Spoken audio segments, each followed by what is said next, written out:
किसी के पास सफ़ेद नोट है और किसी के पास काले।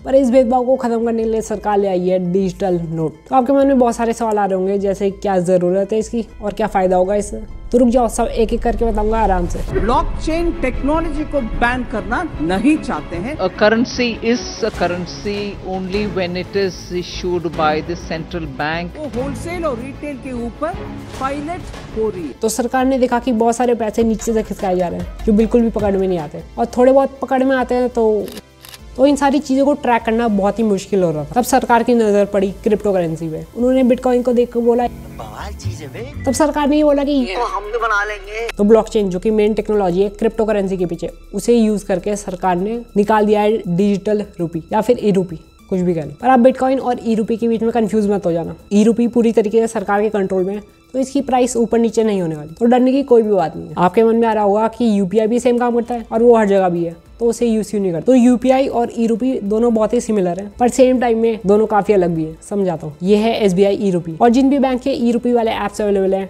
उन सबको मैं लाइक बटन के नीचे लिंक कर दूंगा, तो वहां से जाके आप डाउनलोड कर सकते हो अपने बैंक के लिए। और सारे ऐप्स का यूआई बिल्कुल सेम है, सिर्फ कलर अलग मिलेगा। सबसे पहले आपको ऐप खोल के एंटर करके टर्म्स एंड कंडीशन को एक्सेप्ट करना पड़ेगा, फिर सिम सेलेक्ट करना है, फिंगरप्रिंट लगाना है, फिर अपना नाम, फिर कंटिन्यू, फिर वो पिन डालना है जो आप पेमेंट करते समय यूज़ करोगे। उसके बाद अपनी डेबिट कार्ड की डिटेल्स भर देना और हो गया सेटअप। अब आप इसमें पैसे डाल सकते हो या तो यूपीआई के थ्रू या फिर डायरेक्टली बैंक से। और जब आप डायरेक्टली बैंक से डालोगे पैसे तो इसमें पिन की ज़रूरत नहीं पड़ेगी, ये डायरेक्टली ट्रांसफ़र हो जाता है। इसमें 50 पैसे और 1 रुपये के सिक्के हैं और 2 रुपये से लेकर 2000 रुपये तक के नोट है। लेकिन 2000 का नोट तो बैन हो गया था, तो लेके देखते हैं मिलता है कि नहीं मिलता। तो ये मैंने खरीद लिया 2000 रुपये का नोट। इसमें तो 2000 रुपये का नोट आया ही नहीं। अच्छा, 500 के 4 आ गए।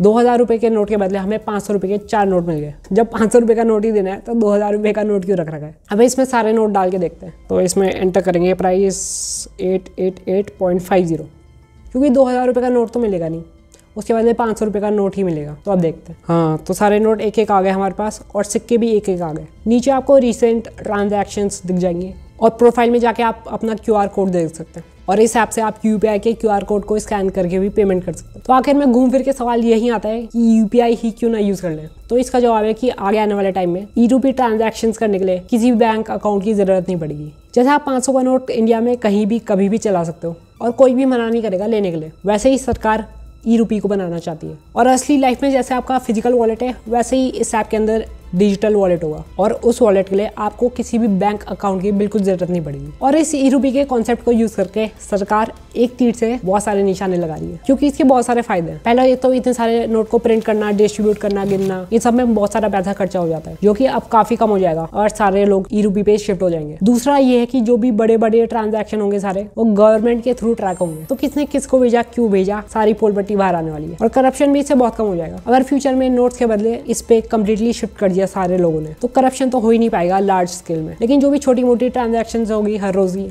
वो ट्रैक नहीं करेगी गवर्नमेंट, लेकिन डेटा भी गवर्नमेंट के पास है, चाहे तो ट्रैक कर सकती है। पर ये फिर भी बेटर है, क्योंकि अभी जो यूपीआई का सारे ट्रांजैक्शंस का डेटा है वो हमारा सारी प्राइवेट कंपनीज के पास है, जैसे गूगल, पेटीएम, फोन पे। पर इसमें डेटा सिर्फ सरकार के पास ही है, तो सिक्योरिटी थोड़ी सी बढ़ जाएगी। और ये पूरा ई रूपी वाला मेथड बैंक ट्रांजैक्शन से काफी ज्यादा एनर्जी एफिशिएंट भी है। तो आप भी इसे यूज करके देखो और कमेंट में बताओ कि आपको कैसे लगा ई रूपी का कॉन्सेप्ट। तो फिर मिलेंगे किसी और वीडियो में, तब तक ले बाय। लाइक, शेयर, सब्सक्राइब कर देना।